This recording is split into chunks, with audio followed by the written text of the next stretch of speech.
जोहार साथियों, मैं इंद्रजीत कुमार आपका अपना YouTube channel study point Hazaribagh में एक बार फिर से पुनः स्वागत करता हूं। दोस्तों, पिछले सेशन में हम लोगों ने देखा था संज्ञा के परिभाषा, संज्ञा के अर्थ, संज्ञा के प्रकार, संज्ञा के मूल भेद कितने होते हैं, संज्ञा के कुल भेद कितने होते हैं, सारे को एक एक करके विस्तार पूर्वक हम लोग समझे थे, सारे को उदाहरण के साथ समझे थे। आज हम लोग का टॉपिक है जो आज हम लोग पढ़ने वाले हैं, उसका नाम है सर्वनाम। सर्वनाम। और इसमें हम लोग शुरू करने से पहले दोस्तों, जो इस चैनल पे नए हैं, चैनल को लाइक करें, सब्सक्राइब करें और बेल आइकन जरूर दबा लें दोस्तों, ताकि कोई भी नोटिफिकेशन, क्लास का कोई भी नोटिफिकेशन सबसे पहले आपके पास पहुंचे और आप नियमित तौर पे क्लास को कर सके। दोस्तों, जैसा कि आप लोग को पता होगा कि उत्पाद सिपाही का दौड़ का डेट आ चुका है दोस्तों। बहुत सारे मित्र रनिंग नहीं कर रहे थे, डेट का इंतजार कर रहे थे। उन सभी मित्रों से यह कहना है कि डेट घोषित हो चुकी है, स्थान दिखा दिया गया है, प्लेस दिखा दिया गया है कि आपकी दौड़ कहाँ, रनिंग कहाँ होने वाली है, कब से होने वाली है। तो अब विलंब ना करें, 10 से 15 दिन मुश्किल से बचे हुए हैं दोस्त, इसको बिल्कुल अपने लिए निछावर करें और अपना पूरा योगदान, अपना पूरा आत्मविश्वास के साथ रनिंग पे लग जाए दोस्तों। ठीक उसी प्रकार झारखंड पुलिस का भी दौड़ इस दौड़ के बाद होने वाला है दोस्तों। तो जो अभी तक झारखंड पुलिस की तैयारी में लगे हैं, रनिंग नहीं शुरू किए, वो भी रनिंग शुरू कर दें। और जो सेकेंड पेपर हिंदी व्याकरण को चुने हैं, जो 50 क्वेश्चन 3 मार्क्स का, टोटल मार्क्स 150 नंबर का आने वाला है, 150 मार्क्स का आने वाला है, उसको अभी तक शुरू नहीं किए तो उसको हमारे द्वारा कवर कर सकते हैं दोस्तों। मैं बिल्कुल बेसिक से शुरुआत से, आज हमारा तीसरा क्लास है और आज हम लोग सर्वनाम कवर करने वाले हैं। जो आज से पहले 2 सेशन को नहीं देखे हैं उसे देख लें, ताकि आपको चीजें बेहतर तरीके से समझ में आ सके। चलिए दोस्तों, शुरू करते हैं आज का सेशन। आज का हमारा है सर्वनाम। सबसे पहले इसके अर्थ की बात करेंगे दोस्तों हम लोग। अर्थ। तो सर्वनाम का अर्थ होता है दोस्तों सबका नाम, सबका नाम, सबका नाम अर्थात सर्वनाम। क्या बोला मैंने? सर्वनाम का अर्थ होता है सबका नाम। अब इसकी परिभाषा पे हम लोग चलते हैं दोस्तों।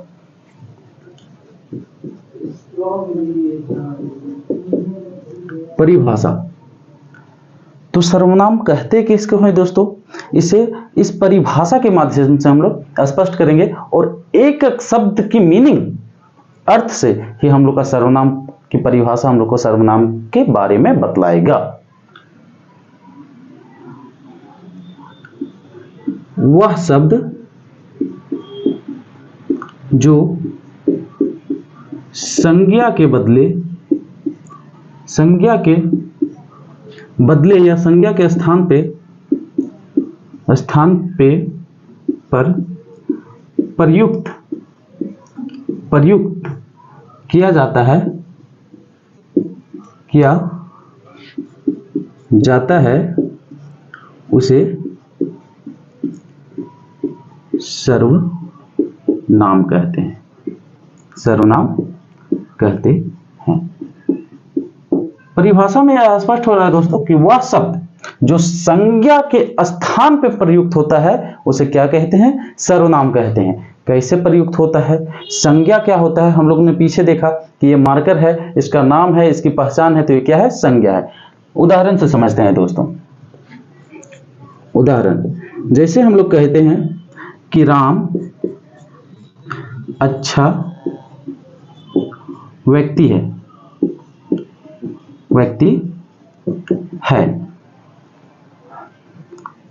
राम अपने काम को पूरी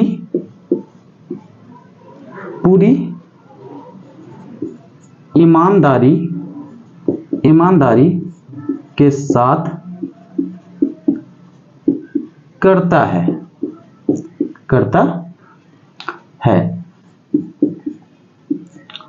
राम अपने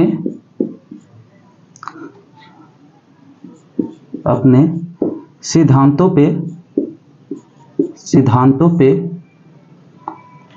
पर निर्भर निर्भर रहता है, रहता है।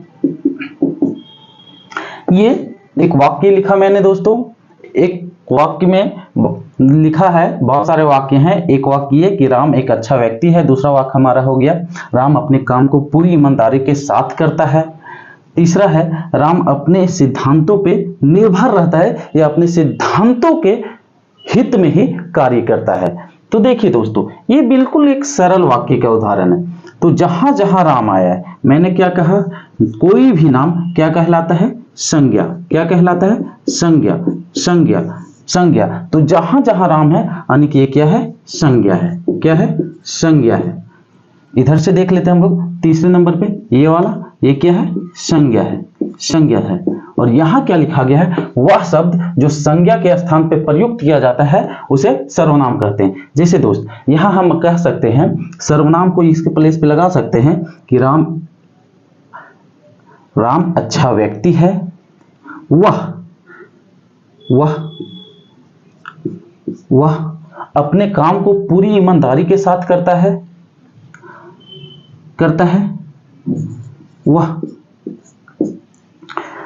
वह अपने सिद्धांतों पे निर्भर रहता है। तो देखिए दोस्तों, जहां जहां राम आया, उस राम का नाम का प्रयोग ना करके उसके जगह पे, राम के जगह पे वह का प्रयोग किए। यही वह क्या है दोस्तों, ये सर्वनाम है। क्या है, सर्वनाम है, सर्वनाम है दोस्तों, सर्वनाम है। अब बताएं कि संज्ञा की जगह पे सर्वनाम का प्रयोग क्यों किया जाता है, ताकि वाक्य में सुंदरता आए, शब्दों की पुनरावृत्ति नहीं हो। पुनरावृत्ति क्या होता है, यहां भी राम, यहां भी राम, यहां भी राम, इस सारे राम को बार बार रिपीटेशन हो रहा है, बार बार राम शब्द का प्रयोग किया जाता है, राम संज्ञा का प्रयोग किया जा रहा है। इसीलिए राम नाम संज्ञा का प्रयोग ना करके उसके जगह पे वह लगाते हैं, जिसे हम क्या कहते हैं, सर्वनाम कहते हैं। क्या कहते हैं, सर्वनाम। वह शब्द जो संज्ञा के स्थान पे प्रयुक्त किया जाता है उसे सर्वनाम कहते हैं। तो सर्वनाम क्या है दोस्तों, यह वह क्या है, सर्वनाम है, जो संज्ञा के बदले आए, संज्ञा के स्थान पे आए। हम लोग अच्छे से समझ चुके हैं दोस्तों। अब हम लोग समझते हैं कि सर्वनाम के प्रकार।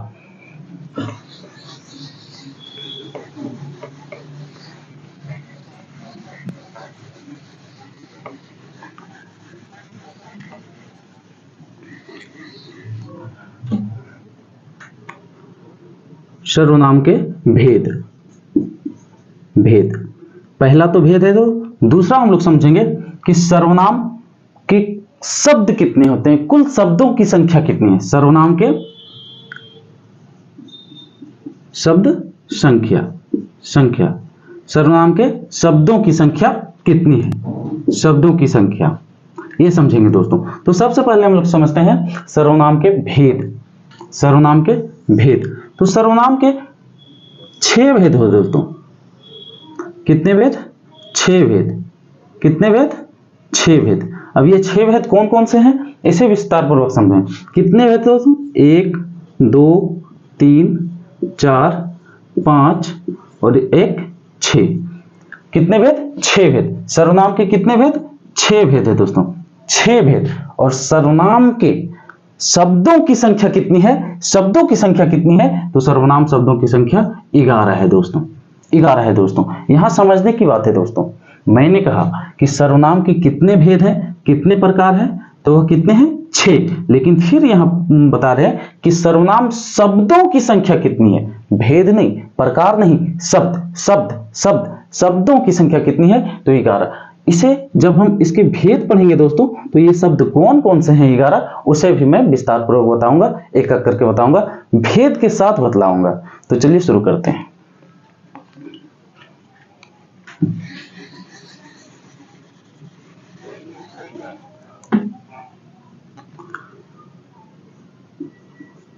भेद कितने, 6। अब इस 6 को देखते हैं हम लोग दोस्तों कि ये कौन कौन से हैं।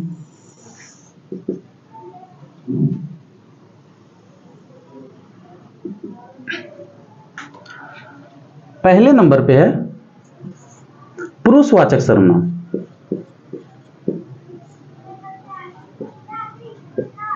पुरुषवाचक सर्वनाम। दूसरे नंबर पे है निश्चयवाचक सर्वनाम। निश्चयवाचक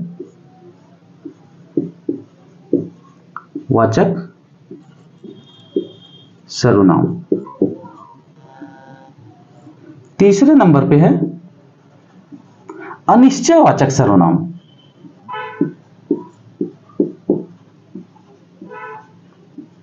अनिश्चयवाचक सर्वनाम। चौथे नंबर पे है संबंधवाचक सर्वनाम।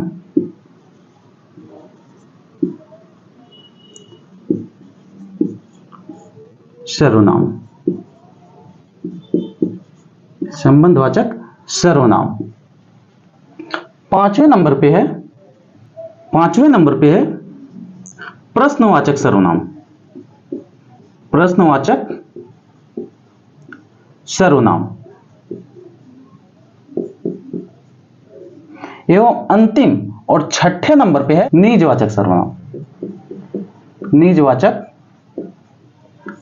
सर्वनाम।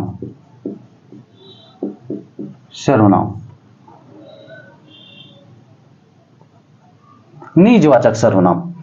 मैंने क्या बताया दोस्तों, सर्वनाम के कितने भेद हैं? तो 6 भेद हैं। पहले पुरुषवाचक सर्वनाम, दूसरे निश्चयवाचक सर्वनाम, तीसरा अनिश्चयवाचक सर्वनाम, चौथा संबंधवाचक सर्वनाम, पांचवा प्रश्नवाचक सर्वनाम और छठा निजवाचक सर्वनाम। क्या है? निजवाचक सर्वनाम। देखिए दोस्त, मैंने बोला सर्वनाम के कितने भेद होते हैं? 6 भेद होते हैं। लेकिन दूसरी ओर मैंने लिखा था सर्वनाम शब्दों की संख्या कितनी होती है? सर्वनाम कुल शब्दों की संख्या कितनी होती है? तो होती है 11। कितनी होती है दोस्तों? 11। वह कौन कौन से देख लेते हैं। तो पहला पुरुषवाचक सर्वनाम। पुरुषवाचक सर्वनाम में सर्वनाम शब्द कौन कौन से होते हैं? तो इसमें होता है मैं और तू। मैं और तू या तुम। मैं या तू और तुम। दूसरे निश्चयवाचक में होता है यह और एक वह। पुरुषवाचक सर्वनाम में मैं या तू, निश्चयवाचक सर्वनाम में यह वह। अब अनिश्चय में कोई या कुछ। संबंध में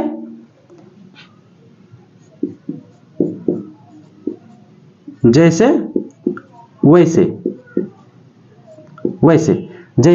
वैसे। प्रश्नवाचक में क्या कौन।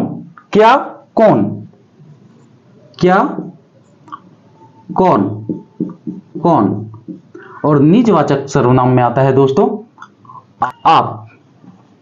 आप या इसी को बोलते हैं हम लोग स्वयं या खुद, अपने आप। देखिए दोस्त, मैंने क्या बताया कि सर्वनाम के कितने भेद होते हैं? 6। लेकिन मैंने दूसरी ओर बताया था सर्वनाम शब्दों की संख्या कितनी है? तो कितनी है? 11। अब 11 कौन कौन से वो देख लीजिए दोस्तों। 1 2 3 4 5 6 7 8 9 10 और एक 11। 11 के 11 शब्द मैं गिनवा चुका हूं दोस्तों। 11 के 11 शब्द को मैं गिनवा चुका हूं। मैंने बताया था सर्वनाम के कितने भेद होते हैं? 6। कितने सर्वनामिक शब्द होते हैं? तो 11। वो 11 कौन कौन से हैं मैं गिनवा चुका हूं। मैं, तू, यह, वह, कोई, कुछ, जैसा, वैसा, क्या, कौन, स्वयं, खुद या अपने आप, जो इसमें आता है दोस्तों निजवाचक में। अब एक एक करके हम लोग समझते हैं दोस्तों कि पुरुषवाचक सर्वनाम क्या होता है। पुरुषवाचक सर्वनाम जिससे पुरुष जाति का बोध हो या फिर पुरुष तत्व का बोध हो, उससे पुरुषवाचक सर्वनाम कहते हैं। जैसे उदाहरण से समझते हैं दोस्तों। जैसे पुरुषवाचक सर्वनाम को भी हम लोग 3 पार्ट में बांट के पढ़ते हैं दोस्तों। कितने? 3। अब ये 3 कौन कौन से हैं वो देख लेते हैं। पहला उत्तम पुरुष, उत्तम पुरुष। दूसरा मध्यम पुरुष, मध्यम पुरुष। और तीसरा अन्य पुरुष, अन्य पुरुष, अन्य पुरुष। पहला उत्तम पुरुष, दूसरा मध्यम पुरुष और तीसरा अन्य पुरुष। उत्तम पुरुष को हम प्रथम पुरुष भी बोल सकते हैं दोस्तों। उत्तम पुरुष को ही क्या बोला जाता है? प्रथम पुरुष, प्रथम पुरुष। उत्तम पुरुष को और क्या बोला जाता है? प्रथम पुरुष, मध्यम पुरुष और अन्य पुरुष। पहला उत्तम पुरुष, दूसरा मध्यम पुरुष, तीसरा अन्य पुरुष। तीन पुरुष ये किसके अंतर्गत आते हैं दोस्तों? तो पुरुषवाचक सर्वनाम के अंतर्गत आते हैं। कौन कौन से आते हैं? उत्तम पुरुष, मध्यम पुरुष, अन्य पुरुष। उत्तम पुरुष, मध्यम पुरुष और अन्य पुरुष। उत्तम पुरुष, उत्तम पुरुष में क्या होता है दोस्तों? जैसे मैं आपसे बात कर रहा हूं, मैं बोल रहा हूं, तो मैं क्या कहलाऊंगा? उत्तम पुरुष। यानी कि वक्ता, वक्ता बोलने वाला क्या कहलाता है? उत्तम पुरुष, वक्ता। मैं बोल रहा हूं अभी, आप लोग सुन रहे हैं, तो मैं क्या हुआ? वक्ता, बोलने वाला। यानी कि मैं किसके अंतर्गत आऊंगा? उत्तम पुरुष के अंतर्गत। क्या यहां लिख देता हूं मैं दोस्तों? वक्ता, वक्ता। वक्ता किसके अंतर्गत आता है? उत्तम पुरुष के अंतर्गत। एवं श्रोता, मध्यम पुरुष, मध्यम पुरुष, श्रोता, मध्यम पुरुष। श्रोता होता है दोस्तों, जैसे मैं बोल रहा हूं, आप सुन रहे हैं, मैं बोल रहा हूं, आप सुन रहे हैं, तो मैं क्या हुआ? उत्तम पुरुष और आप क्या हो गए? मध्यम पुरुष। आप सुन रहे हैं, श्रोता है, तो आप किसके अंतर्गत आ गए? किसके अंतर्गत आ गए? जल्दी से बताइए आप, किसके अंतर्गत? तो आप आए श्रोता के अंतर्गत। यानी कि आप मेरी बातों को सुन रहे हैं, तो आप श्रोता हो गए। श्रोता, श्रोता। और तीसरे नंबर पे है अन्य पुरुष। अन्य पुरुष, जैसे मैं और आप आमने सामने बात कर रहे हैं, मैं आपसे बात कर रहा हूं, आप सुन रहे हैं, और जैसे मैं बोल दूं कि वह बहुत अच्छा लड़का है, वह बहुत अच्छा लड़का है। वह कौन? जो यहां प्रेजेंट नहीं है। यहां प्रेजेंट कौन है? एक वक्ता, दूसरा श्रोता। लेकिन बात किसके बारे में कर रहे हैं? किसी और के बारे में, जो उपस्थित ना हो, किसी अन्य के बारे में बात किया जाए, वह किसके अंतर्गत आएगा? अन्य पुरुष के अंतर्गत। जैसे मैं बोलूं कि अरे भाई मोहन, वो रोहनवा जो है ना, वो अच्छा लड़का नहीं है। मैं आपसे बोल रहा हूं कि अरे भाई मोहन, अरे भाई मोहन, आपको बोल रहा हूं, आप सुन रहे, आप श्रोता है, आप मध्यम पुरुष। वो रोहनवा अच्छा आदमी नहीं है। रोहनवा मतलब अगला, अगला जो यहां नहीं है, अगला जो यहां नहीं है। जैसे मैं बोलूं अरे दीपकवा, अरे वो प्रमोदवा आज तक नहीं आया है, हो नहीं आया है। अंशुआ कहां रहता है? अंशुआ कहां रहता है? वह नजर नहीं आता है। वह मतलब हमारे बीच में प्रेजेंट नहीं है, उपस्थित नहीं है। तो वो किसके अंतर्गत आएगा? अन्य पुरुष के अंतर्गत। जो उपस्थित ना हो या जिसके बारे में बात किया जाए। यहां लिख देता हूं, जिसके बारे में बात किया जाए, जिसके बारे में बात किया जाए। सबसे पहले प्रकार की, पहले भेद की बात कर ली। पुरुषवाचक सर्वनाम जिसके अंतर्गत आते हैं। उत्तम पुरुष में कौन होगा? वक्ता। मध्यम पुरुष में श्रोता। अन्य पुरुष में जिसके बारे में बात किया गया। जैसे मैं क्या हो गया? मैं हो गया वक्ता। आप कौन हो गए जो सुन रहे हैं? श्रोता। जिसके बारे में बात किए वो कौन हो गया? अन्य पुरुष। अन्य पुरुष, तो अन्य पुरुष कौन हुआ? अंशुआ। कौन हुआ? अंशुआ। और कौन हुआ? सोहन, जिसके बारे में बात किया जाए, है ना, जिसके बारे में बात किया जाए। तो मेरे ख्याल से पुरुषवाचक सर्वनाम हम लोग बहुत ही अच्छे प्रकार से समझ चुके हैं दोस्तों। अगला आता है निश्चयवाचक सर्वनाम। निश्चयवाचक सर्वनाम, मैं इसे हटा देता हूं।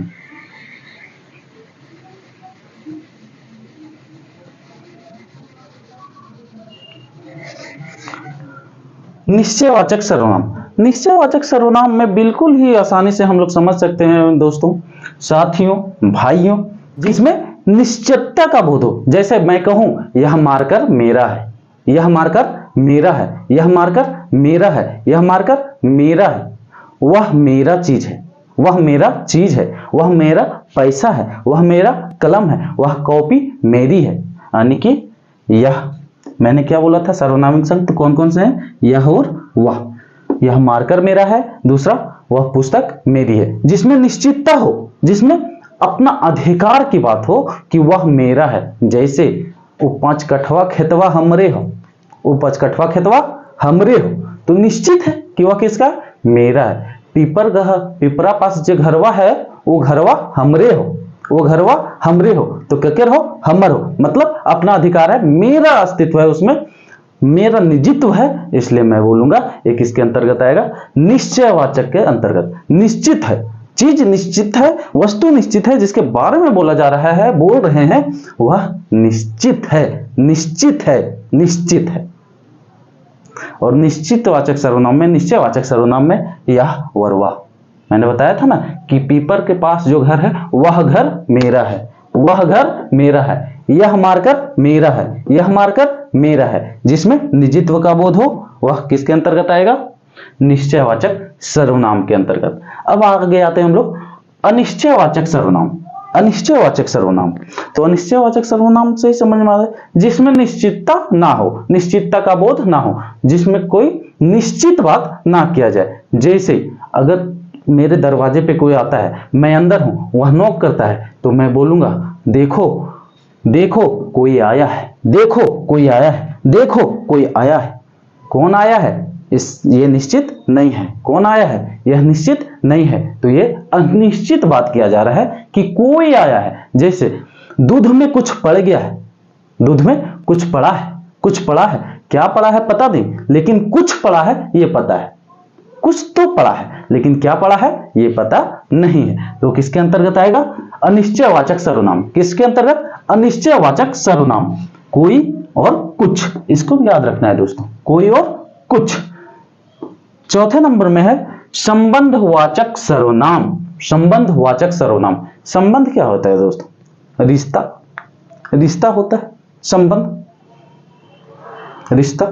जैसे प्रमोदवा के यार हमर दोस्ती बहुत अच्छा है, संबंध बता रहे हैं, किसका किसका, प्रमोद और अपना, किसका, प्रमोद और अपना। बहुत से साधारण, जितनी सरलता से हो सके दोस्तों उतनी सरलता से मैं समझाने का कोशिश कर रहा हूं। जैसे सलेश भैया और हमर अच्छा तालमेल है, सलेश भैया बहुत अच्छे आदमी हैं, उनके साथ मैं रहता हूं। किनके साथ रहता हूं, सलेश भैया के साथ रहता हूं। तो ये संबंध बताया जा रहा है। इसका बहुत बढ़िया एग्जाम्पल मैं बताता हूं दूसरे शब्दों में। जैसा करोगे वैसा भरोगे, जैसा करोगे वैसा भरोगे, जैसे रहोगे वैसे दिखोगे, जैसे रहोगे वैसे दिखोगे, जो करोगे सो भरोगे। मतलब संबंध, जैसा तैसा, जो सो, जिसमें संबंध है वो क्या, संबंधवाचक सर्वनाम के अंतर्गत आता है। बोला जाता है दोस्तों कि जैसी करनी वैसी भरनी, जैसी करनी वैसी भरनी, संबंध क्या है, जैसी और वैसी। ठीक उसी प्रकार जैसा तैसा, ऐसा वैसा, जैसी तैसी, जैसी करनी वैसी भरनी, जैसन करबी वैसन पैबी। बिल्कुल साधारण अपनी भाषा में, क्षेत्रीय भाषा में, जैसी करनी वैसी भरनी, जैसा करोगे वैसा भरोगे, ये हमारे समाज का रूल है। जैसन करो ही ना वैसने तोरा मिलतो, जैसने वैसने, तो ये किसके अंतर्गत, संबंधवाचक सर्वनाम के अंतर्गत, संबंधवाचक सर्वनाम के अंतर्गत। अब ये अगला आता है प्रश्नवाचक सर्वनाम। क्या आता है दोस्तों, प्रश्नवाचक सर्वनाम। प्रश्नवाचक सर्वनाम से ही समझ में आ रहा है प्रश्न पूछने का बोध हो, प्रश्न पूछने का, प्रश्न सवाल, सवाल पूछने का बोध हो। जैसे इसका सर्वनामिक शब्द कौन कौन से हैं, क्या और कौन, क्या और कौन। जैसे मैं बोलूं तुम्हारा नाम क्या है, जो हमसे छोटा हो उससे क्या बोलेंगे, तुम्हारा नाम क्या है। लेकिन जो हमसे बड़े होंगे उन्हें मैं बोलूंगा आपका नाम क्या है, आपका नाम क्या है, आप कौन हैं, आप कौन हैं, आपका नाम क्या है, आप कौन हैं। जितने भी प्रश्न पूछे जाएं वो किसके अंतर्गत आएंगे, प्रश्नवाचक सर्वनाम के अंतर्गत। किसके अंतर्गत? प्रश्नवाचक सर्वनाम के अंतर्गत। जैसे मैं बोलूं क्या बोलूंगा? दिल्ली, क्या तुम दिल्ली से आए हो? पूछ रहे हैं ना, क्या तुम दिल्ली से आए हो? प्रश्न पूछ रहे हैं, उसका जवाब आगे मिलेगा हाँ या ना। तो इसे प्रश्नवाचक सर्वनाम को साधारण भाषा से आसानी से समझने का सबसे अच्छा उदाहरण है दोस्तों ये वाला चिन्ह, प्रश्न चिन्ह। जिस वाक्य के अंत में प्रश्न चिन्ह नजर आ जाए वो किसके अंतर्गत आया? प्रश्नवाचक सर्वनाम के अंतर्गत। प्रश्नवाचक सर्वनाम के अंतर्गत। मेरे ख्याल से इसे भी अच्छे प्रकार से हम लोगों ने समझ लिया। अब आगे आता है निजवाचक सर्वनाम। निजवाचक सर्वनाम, निजवाचक सर्वनाम, निजवाचक सर्वनाम दोस्तों जो अपने आप किया जाए, खुद स्वयं से किया जाए। क्या है इसकी सर्वनामिक? आप या स्वयं। जैसे बोला जाता है कि अपनी गाड़ी आप चलाइए, अपनी गाड़ी आप चलाइए, मतलब आप चलाइए। या कहा जाता है पापा जी अपने आप खाना खा लेंगे, पापा जी अपने से खाना निकाल के खा लेंगे। दूसरे शब्दों में कि मां अपने से बाजार से सामान ले आएगी, मां खुद जाके स्वयं जाके सामान लेके आएगी, ले आएगी। खुद मतलब स्वयं, अपने आप। वो किसके अंतर्गत आएगा? निजवाचक सर्वनाम के अंतर्गत। किसके अंतर्गत? निजवाचक सर्वनाम के अंतर्गत। हम लोगों ने देखा पुरुषवाचक सर्वनाम, निश्चयवाचक, अनिश्चयवाचक, संबंधवाचक, प्रश्नवाचक और निजवाचक सर्वनाम। एक बार पुनः फिर से मैं इसको रिपीट करता हूं, पुनः याद दिलाने का प्रयास करता हूं। सर्वनाम का अर्थ क्या होता है? सबका नाम। क्या होता है? अर्थ क्या होता है दोस्तों? अर्थ क्या होता है? सबका नाम, सबका नाम। यह है सर्वनाम। सबका नाम मतलब सर्वनाम। और सर्वनाम के भेद कितने हैं दोस्तों? 6। भेद कितने हैं? 6। लेकिन सर्वनाम के सर्वनामिक शब्द की संख्या कितनी है? तो कितनी बताई? 11। अब वो 11 कौन कौन से हैं? उसे मैंने बताया था, मैं या तू, यह, वह, कोई, कुछ, जैसा, वैसा, क्या, कौन, स्वयं। बस इतनी ही सी बात थी, कुछ नहीं है सर्वनाम। बस समझाने का फेर है, समझने का फेर है। समझाने वाला अच्छा मिल जाए ना तो समझाने वाले को, समझने वाले को परेशानी नहीं होती। बिल्कुल चीजें को जितनी सरलता से बताई जाए ना उतनी सरलता से समझ में भी आती है।